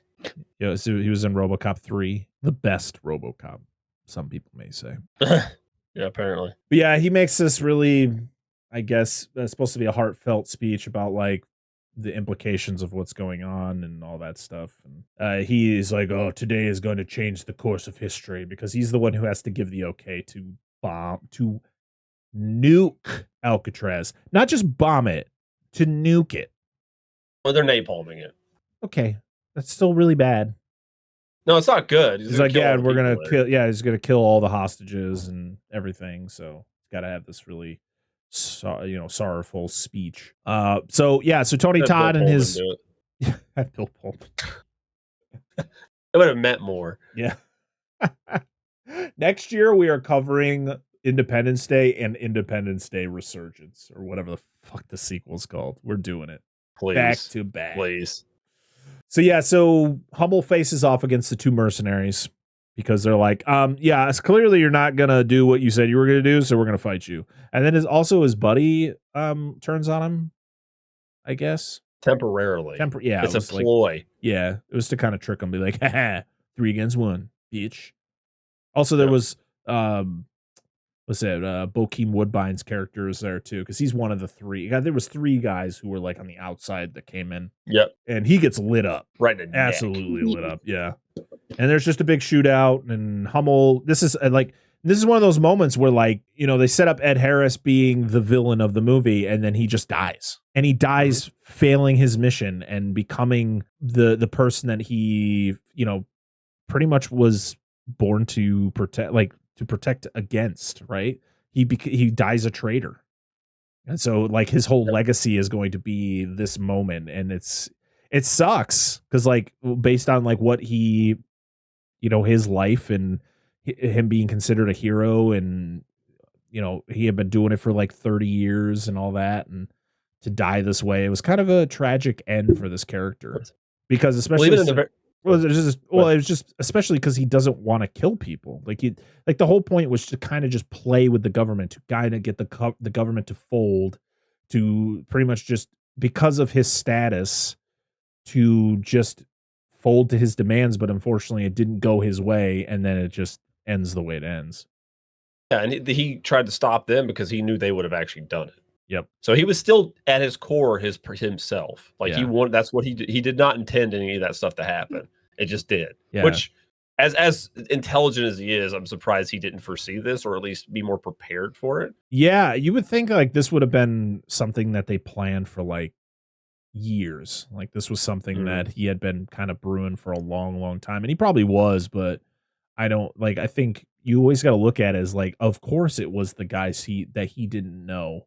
It wasn't his guys that turned on him. It was these guys that people were just yeah, these are cool dudes. They're on your side. They want to do the same things. But in reality, it's no, these guys are going to fuck you. And not in the fun way. No. So yeah, he dies Hummel is one of the most tragic characters, I think, in cinematic history. If you look back at movies where it's you genuinely feel bad for this guy. because what he's trying to do was not for himself. It was for the people that he fought with that weren't getting the recognition and weren't getting the support. Like, it was for their families. And unfortunately, when people look back on him, they're just gonna be like, oh, that guy's a piece of shit. He was going to blow up San Francisco. Yep. So yeah, he gets killed. But right at the end, before he dies, of course, he gives the location to that last missile, which is in the lighthouse. And we get the bathtub save, which is where literally he runs and just dives into the bathtub for this explosion. Bathtubs It wouldn't work, people. No. It's the same thing when people hide in their bathtub during a tornado. I'm sorry. I don't think that's how a tornado works. Well, it's true. And then another thing about the grenade is it's like, it doesn't matter. The pressure wave is still going to go through that bathtub. Yep. And the bathtub's probably just going to, if a grenade's right next to it, the bathtub's just going to fucking explode too. It's a porcelain tub. Yeah. It does, it's literally glass. Even if it was metal, the pressure wave would still kill you being right next to it. I don't know, that whole, if especially because, you know, I don't know about you guys, but I don't know, like in Florida and a lot of southern states, they don't have basements. You guys have I mean, you guys are in the basement. Right now. I was going to say, you're in the basement.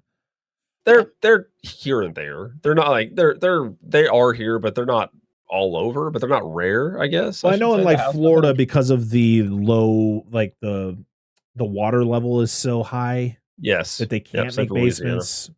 So when they would always tell you, like, if a tornado hits, you know, hide in your bathtub, or it's like, because the pipes go down so deep and won't lift it up. I was like, yeah, but it could lift you out of the tub. Yeah. True. So I don't understand that whole thing, but whatever. I don't know. So Goodspeed faces off with Tony Todd, and I love this because, for one, Tony Todd, why are we standing in front of the rocket? Why are we just standing there? And I just love it because Goodspeed goes, "Hey, you're it." I'm what? You're the Rocket Man.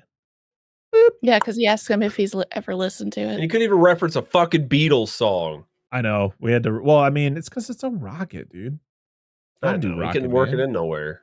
I know. That's another thing that kind of goes nowhere. The fact that he talks about how he's a Beatle head, like he loves the Beatles. He's obsessed with the Beatles. But yeah, we get the Elton John reference with this, and it's like no mention of the Beatles for the rest of this movie. Yeah.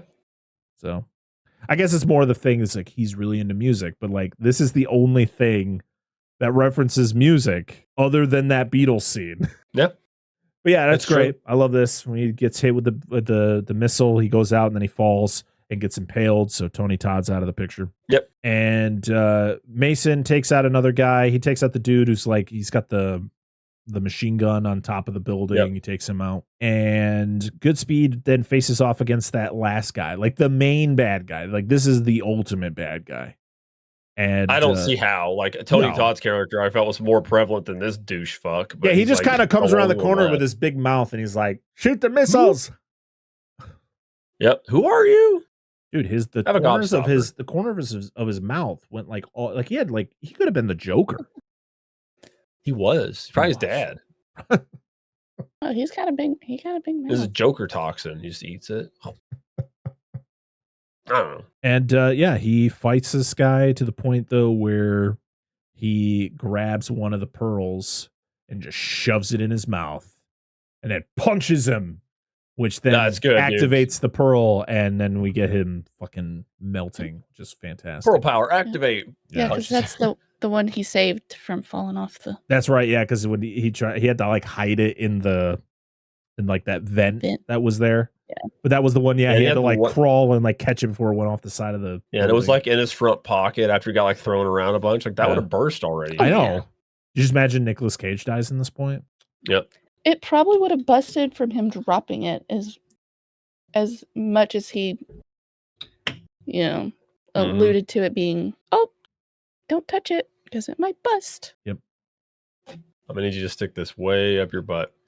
But I just love the fact that instead of it just being him shoving it in his mouth and that's what activates it, he just shoves in his mouth and punches him under the chin.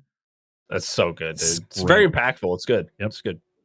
But because he was around him, this is where we get a callback to that earlier scene where he's diffusing that bomb/gas thing that's going on. He has to stab himself with that needle in the heart. Yep. And he was told earlier in the day, like if the mission is a success, set off 2 green flares. And so he's got to he's got to do like the Chris Pratt in Jurassic World Fallen Kingdom where, he's like paralyzed from the neck down, but he's like able to like waddle his way over across that log or like slug his way over there. But he gets up and he does the epic where he drops to his knees. He's got the flares up in the air as the jets go by, but the jets accidentally drop some missiles. Oh no! But then on the radio, he's like, "Oh, there was nobody there. It's okay." Yeah, I think it hit the tower where he left the other ones. Yeah, they yelled abort way too beads late. in the tower, and I was like, "Oh, okay, that's how we're going to eliminate those as a thing." But wouldn't they activate? Well, the napalm's supposed to burn it. It's supposed to melt it. That's why they use that napalm. That's true. But wouldn't that also that's good speed is pretty damn close to that. I feel like that would have been a long-term effect there. But yep. So Mason saves good speed for the last time because I don't remember how he saved him. Because he jumps in the water. He fell in the water. That's right, and he was unconscious. So he goes down there and gets him. We're good. Yep. Nick Cage comes out as the man in the polyester melted mask. Yep. For the napalm. She'll never love me, the prop king. But yeah, he gets dragged out of the water, and then they kind of had their conversation there's a call, and Womack's like, "Godspeed, where's Mason?" And he's like, "He's dead." What do the numbers mean, Mason? He's like, "He's dead. Mason's dead. Did you see his body? It incinerated." I just love that Womack's like, "It can do that?" Womack, okay. Rewind a little bit, though. I will say, fuck Womack. I do want to talk about Tom Baxter because Nicolas Cage tells him that story, and Tom's like, "Oh, okay." He knows what's up. Like, he knows what's up with Mason. Like, Mason's not actually dead, but that's when fucking Womack comes up. Yeah, Paxton. Yeah, he knows that he's not dead. Yeah, Paxton. Not Paxton. Is that what you said? Mm-mm. Yeah, I said the wrong person. It's Paxton. I mixed up his and David Morse's character, which is already dead at this point. Yeah, everybody's dead. Yeah. But he comes up and he's like, "Yeah, no, I get you." It's like a wink wink kind of thing. Yeah. Yep. So yeah, he's dead. So that means that he can go live his life. Mm-hmm. And but he gives him one final clue, pretty much telling him where the microfilm is. It's in like an old church in Kansas. And then our final shot is Goodspeed running out of this church, getting chased by the priest as he has like the leg of this pew, which contains the microfilm. And the final thing is like, like, "Oh, honey, you want to know who actually killed JFK?" And I guess there was a sequel idea. And even up till 2017, Michael Bay had always talked about the possibility of a Rock sequel where it was going to be Goodspeed and Mason kind of on the run, like trying to, like, it pretty much was based around the microfilm. Of course, Connery dies. Connery was also retired at this time, so yeah, I still think it could happen. I got it. Okay, I got a title. Bear with me. This summer, it's The Rock 2, Boulder. It needs to take place in Boulder, Colorado. Don't know why. Why are they there? I don't know. It'd be funny. It would be funny. That's perfect. But I do. One thing I was like, he's like, "I drive in a Volvo," and like, why is it this old piece of shit Volvo? This is just like, what the fuck's character from Con Air? He drive that old piece of shit Golf GTI before he stole the dude's Corvette. Yeah, John Cusack's character. I was like, you're not going to tell me that Nick Cage's character does not drive just a brand new Volvo. Yeah. The dude could fucking afford it. Like, it's not, I don't know. Anyway. I don't know. It's Cock Ripper. But that's that's a different guy. That is the plot of TheRock from 1996. I got a couple more facts before we hit the comments, our final thoughts and the comments from social media. One of them I thought was pretty cool is that the premiere occurred in the recreation yard of Alcatraz. That's awesome. And Ed Harris was kind of the reason why Michael Biehn signed on to do this movie because they worked together on The Abyss. Okay. Oh yeah, yeah. But yeah, that is The Rock. Let's go around the room, share our final thoughts on the movie. We'll start with Angela, since it was her pick. I love this movie every time I watch it. This is probably about the third time I've watched it, but I haven't watched it in 10, 15 years now. That's fair. Still love it. Is it the best Michael Bay movie? Oh, I don't know. I can't say whether it's the best or not. I haven't watched a whole lot of his stuff. You probably watched way more than you think. Probably, but Dan? I really enjoy this movie. Like I said, it's been a while since I've seen it. And I do have glimpses in my head of when I watched. Like I remember the car chase. I remember the needle in the chest, the beads, the flares, the shootout in the shower, which always makes it so I haven't played in forever, but it always makes me think of Call of Duty, the whatever fucking online mode that everybody plays now. Not the regular Warzone? Warzone. When you die and you go to the gulag and you fight in the showers. Yeah. That's what I always think of exactly whenever. like the showers in this. 100%. So I remember like all that stuff, but I hadn't seen it in forever. But I think this is a really good movie. Like Nick Cage is wild in it, and outside of language other than him and violence, there's not really too much in it. But it's an enjoyable movie. Even being a little over 2 hours, I think it sails pretty good through the film. And Sean Connery's great. Nick Cage is great. Ed Harris is great. So much of the supporting cast is good. And it's just fun. And I would say it's probably one of his better movies that I recall. Because of me being, I don't mind this guy that I blanked his name. I'm sorry. That made this movie. Oh, Michael Bay. Michael Bay. There you go. I just name one of those things where you're like, talk about the guy, name's gone. I don't mind a majority of his movies. Like I don't shit on him as hard as other people, but I do shit on him. But this is probably one of his better ones for sure. Definitely toward the top. This movie rules. This movie is so much fun. And to be honest, it's these 90s, these like mid, like to be honest though, I love the 90s when it came to action. Like action movies in the 90s just fucking ruled. Like we talked about Con Air last week. Yeah, was the movie dumb as shit? Absolutely. But it's fun as hell. Who gives a shit what the plot is and how it doesn't make any sense and how ridiculous it is? The plot to this is pretty ridiculous too. It's a little bit more believable, but man, this cast rules. Sean Connery, Nicolas Cage. Who would have thought Sean Connery and Nicolas Cage would have been like a great pairing? Ed Harris is always phenomenal in everything he does. I think my biggest complaint, I mentioned it either in the pre-show or early in the episode, is the fact that Michael Biehn, I think, is not in it enough. I think Michael Biehn is a very underrated actor. I mean, I think like one of his greatest performances was in Tombstone, and this comes out 3 years after that, and I just feel like slowly Michael Biehn just starts to disappear. Like now he's doing like I think the latest movie he was in was about a fucking zombie kangaroo. I can't even remember what the hell the name of it was.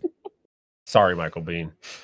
But yeah, Michael Biehn, very underused. That's kind of my biggest complaint. And I do like the tragic characters of this, especially Ed Harris and everybody that's kind of involved in the kind of the plot.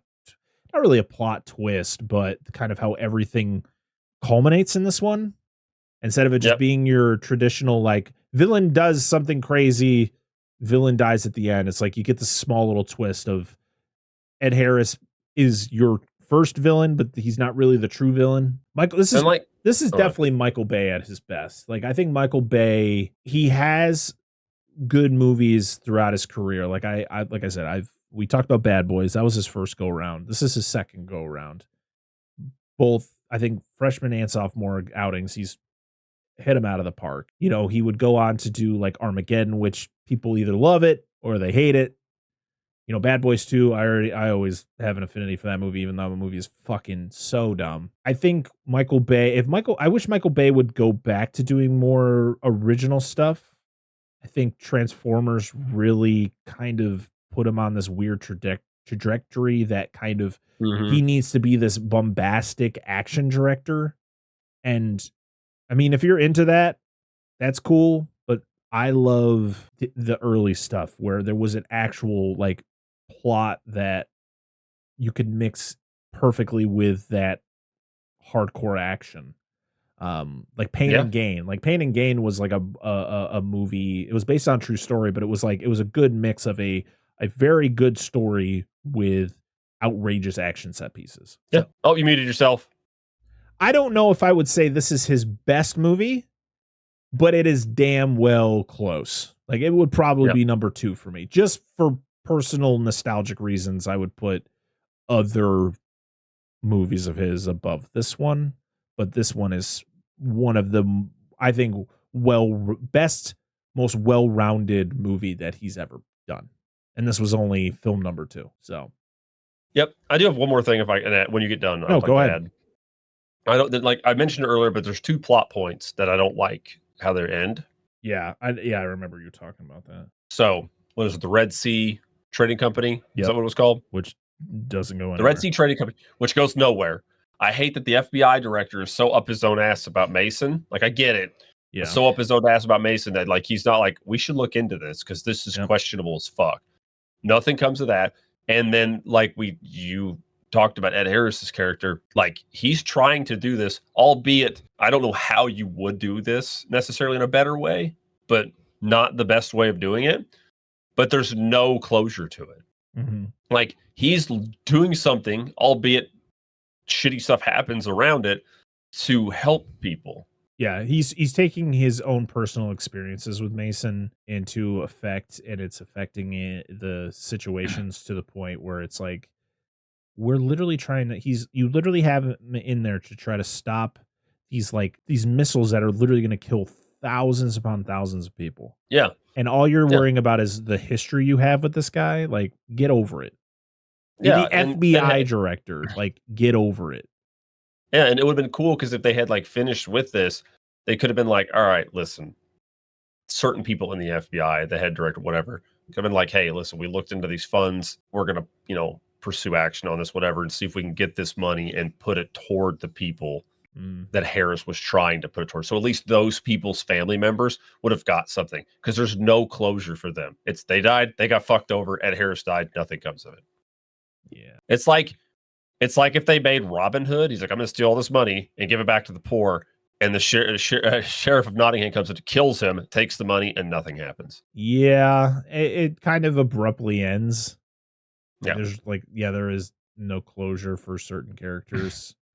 That is my 2 biggest things. But, like, that does not ruin the movie for me, but that's just like thought in the back of my mind. Like, I think that's definitely a moment of the movie you go, yeah, that's where I can see kind of the messiness of the writing process for this movie, where no one really had a core idea of, like, how they wanted this to end. They're like, well, we got to make sure that Mason and Goodspeed have a good ending. But what about Ed Harris? Like, he just dies. Like, nothing is mentioned of him after the fact. Yeah, what if we have him have a good ending? Does that validate the villain? Yeah, they could have literally been like, hey, we're going to just pretend this guy had nothing to do with it. Like, we're going to make sure that Hummel died a hero and didn't, we'll come up with something. But instead it was like, no, he just died and that's it. It's super gray, but it is what it is. So that's all I had. All right. Well, now we're going to go over to social media and see what you all had to say about TheRock.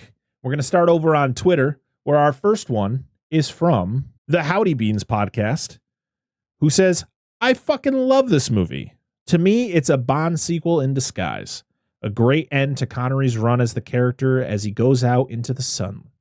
And you add Nick Cage, and it's simply perfect. I will take it. Yes. I love that theory. I want to believe it, and to be honest, I need to watch some. I know there's videos out there of people, like, literally dissecting it to the point of, like, making it all make perfect sense. So yeah, I will take it. Our friend Darren from the Nostalgia Cast and Back to Bluey says Sean Connery, Ed Harris, and Nicolas Cage are the greatest gift that Michael Bay ever got. So true. Yeah, it's a good combination, that's for sure. All Things Movies says, love it. Seen it countless times. Nick Cage giving us the holy action trilogy of the Rock, Con Air, and Face Off. One after the other was a magical time. Absolute. Face Off is definitely one we will be covering at some point, because we got to finish the trifecta, right? Yep. A couple of nerds says, what a movie. I love this when I was younger. You should love it now, because it's still just as good. James Patterson.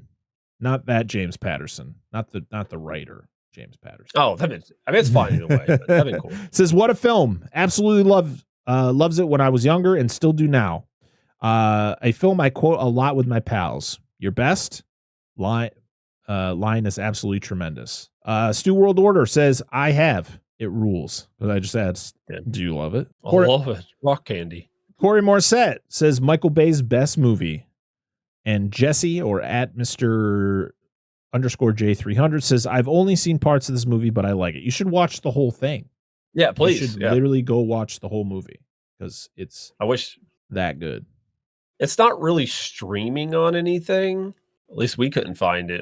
We just rented it. So just keep that in mind. Yeah, we do own it on VHS. I had to rent it. I did not. I was really upset with myself that I did not have this one on VHS. So I have Con Air on VHS. I was very disappointed that I didn't have it on VHS and I couldn't find like a cheaper copy of the movie. So we're over on Instagram now. We're gonna see what you all had to say over there. We got a few. Mounts of Madness, just a lot of fire emojis. Very excited. Yes. Daniel Collins, or Big Optimist 33, says this movie was one of my earliest Nick Cage movies other than Raising Arizona. I totally feel it holds up, and along with Sean Connery, makes this a top Michael Bay movie. I'm a huge Transformers fan, so I'll say this, along with Transformers 1, are Bay's best movies. All right. I enjoy the hell out of the first Transformers, so it's pretty good. Agree with you. Movies for Days says, a huge favorite of mine, probably my favorite Michael Bay film. A perfect blend of action, music, cinematography, what passes for restraint in a Michael Bay movie, and a dynamite cast of actors who understand exactly how much to exaggerate the tone. Armageddon may be a guilty pleasure for me, but this one is an absolute delight. I never get tired of TheRock. Yes, this was definitely Michael Bay before he let loose and had to have half naked women randomly in shots and all that stuff. Like this, everything kind of made sense in this one. Every Movie Ever podcast says, what a classic. Couldn't agree more. Seismic Cinema says, absolutely love this movie. One of my favorites of all time. Music is on point for the Marines and SEALs. Hummel is a great baddie because you can emphasize. Am I saying that empathize? Right? Empathize. Jesus Christ, I can't read. With his cause, but not necessarily his tactics. Best shower scene since Psycho. Connery gets my patriotic sense tingling. I don't quite see how you cherish the memory of the dead by killing another million. And this is not combat. It's an act of lunacy, General Sir. Personally, I think you're a fucking idiot. I fucking love that line. Good. That's when he gets really good. That's when he turns himself in, kind of. Oh, man, it's so good. And just seeing Ed Harris's face, just like, I don't know how to respond to this. And the Matt and Mark Movie Show says, never seen this poster before. Badass. Yes, I like to find cool alternate posters to post on Instagram. And I also like to use alternate posters for our thumbnails for the episodes because, you always see the same ones all the time. So I like to showcase some awesome artists, cool artwork for the movies we cover. And if you like posters, we have a whole segment to talk about posters on Monster Zone. Yes, we do. So you should definitely watch the Monster Zone or listen to the Monster Zone. It's a newer episodes, but it's standard now. Yep. We got one comment on Facebook from Kevin Gordon who says, love this movie. Best part was when the guy got the green ball smashed in his mouth. Totally worth rewatching. Absolutely. Love that scene. It's fantastic. Give him the old gusher cup. Oh my God. The old gusher guck. That's right. Our last one is from Lo Wang, patron and friend of the show, over on our Discord server, who says, this is, in my opinion, the best film Michael Bay has ever directed. He's got pretty much everyone at the top of their game, excellent set design, and top-notch pyro. 10 out of 10 film. It's good stuff. It is very good stuff. Let's see. Oh wait, we got one over on Blue Sky. I want to apologize to everyone who comments on Blue Sky, because there are days where I literally forget about Blue Sky, and so the last episode I had to literally record myself reading those comments and insert it into the episode because we forgot to talk about them last week. People are like, Parker, but what about Blue Sky? He's like, yes, the sky is fucking blue. What are you telling me? This one's a visual one, but they did write a comment on it over on Blue Sky. Timosaurus Rex, or at T Luz at Blue Sky, says, I have fond memories of seeing this opening night the day I graduated high school. I even put together a little Goodspeed cosplay last year for a con. He's got the beads and everything. So go to our Blue Sky account. It's a Dissect That Film, and check out that post. Check out Timosaurus Rex's picture of him as Goodspeed with the pearls and the flare. Great cosplay. Thank you for sending that. That is it for comments on this movie. Next week is not a new episode of this show because guess what? It may be disappointing to some, but it's going to feel great for us because we are not going to be taking time off, but we are going to be kind of stepping back on how many episodes of this show we're going to be doing per month. But we are going to be going bi-weekly for the Dissect That Film podcast. We already go bi-weekly for our other show, The Monster Zone. So we figured we're just every week is going to be a different show. So this will be our first episode of our new bi-weekly format, where this will be the Dissect That Film podcast.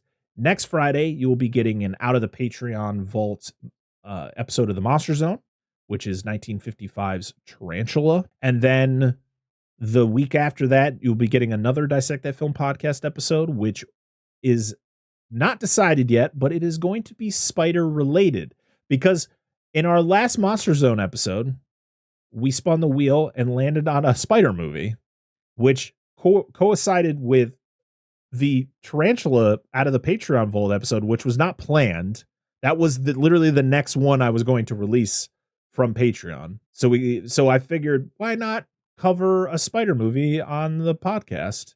So we are going to be selecting a few spider related movies, and we're going to throw up a poll on all the social medias, on Patreon and all that, and determine what movie we're going to be covering in a couple of weeks. It's going to be spider related. Could it be Arachnophobia? Could it be Eight-Legged Freaks? Could it be Kingdom of the Spiders? I don't know. It could be anything spider related. So, okay, we're going to be doing that. So make sure to follow us on all the social medias. We are on Twitter, Instagram, Threads, Blue Sky, Facebook, Omegle, yeah, Chat Roulette. No, not on those. No. But you could follow us either on Dissect That Film or at Dissect That Film Pod. We are on Patreon, patreon.com/Dissect That Film, where for a single $1, you can get uncut versions of brand new episodes up to a week early. The only ones that we don't do uncut versions of are the Out of the Patreon Vault episodes of the Monster Zone, because technically they're already on Patreon if you subscribe to the $3 tier, because that's where they've been the whole time. Maybe I'll drop them down to the $1 tier so you guys at the $1 tier can enjoy the early, the before I edit them versions of the original Monster Zone episodes. So we'll look into that. But if you want to support us over there, you can get some cool perks. There are other things now that we are kind of cutting back on some of these episodes. We will have maybe some more time to do some exclusive stuff to Patreon and some other fun things. So, if you can support us there, please do. It really helps the show. It helps us pay for the things we use for the show. If you can't do that, that is perfectly okay. Make sure to go to your favorite podcast app of choice and leave us 5 stars. Leave us a review. Tell us what we're doing right. Tell us what we're doing wrong. I do want to read your criticisms. I want to kind of see what you guys, I want to hear from you guys and see what you would like us to maybe incorporate into the show that, we don't want to change completely, but we definitely would love to take suggestions on certain things. And we'd like feedback. Feedback's always good for anything. Yes. So please let us know. And this is truly the end of our participation with the Month of Action. And we want to thank Charlie from Give Me Back My Action for asking us to participate in this great event. We felt that we couldn't just do one action movie. We wanted to pay tribute to this month by doing the whole thing.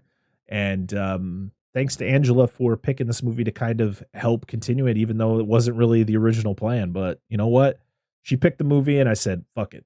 We're still going with the Month of Action. So enjoy it. And please check out all the other amazing creators who participated in the month. So many amazing people out there who, did single episodes, did the whole month.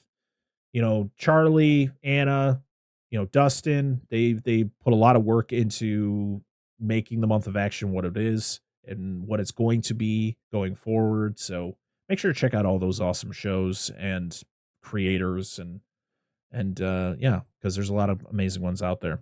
I don't know. Do we have anything else? No, we already talked about the Monster Zone. Yeah, we talked about the Monster Zone. Oh, yeah. I mean, if you guys want to know, we're covering Tarantula. And then the second episode of the month is on the giant spider invasion from 1975. Yes. So, yeah, that's great.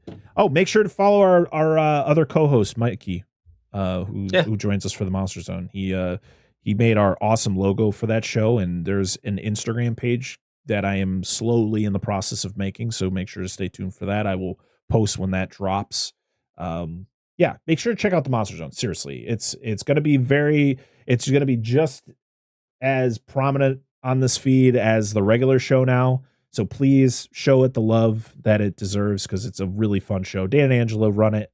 And we have a lot of fun talking about some really obscure monster movies that people don't talk about. So we want people to kind of be more aware. So those will be dropping on Fridays going forward. So instead of you'll still be getting a new episode of some sort every Friday.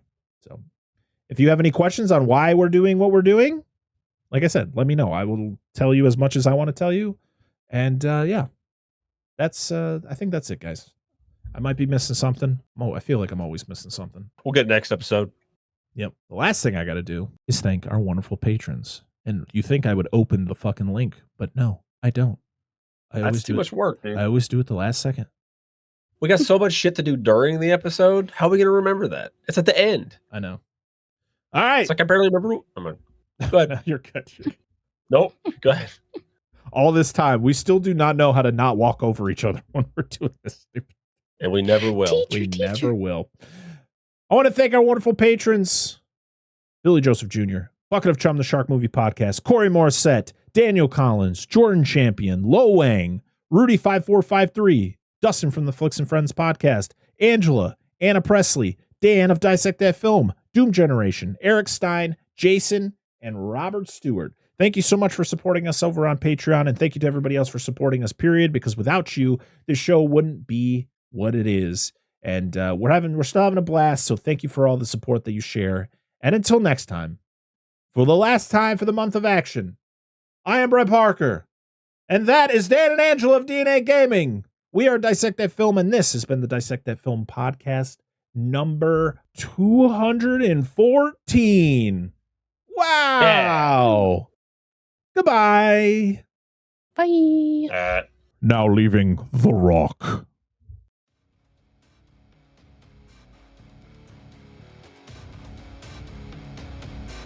That was one hell of an action sequence, soldier. I haven't seen shooting like that since the Battle of New Hope. The Month of Action couldn't have done it without you. Mission accomplished.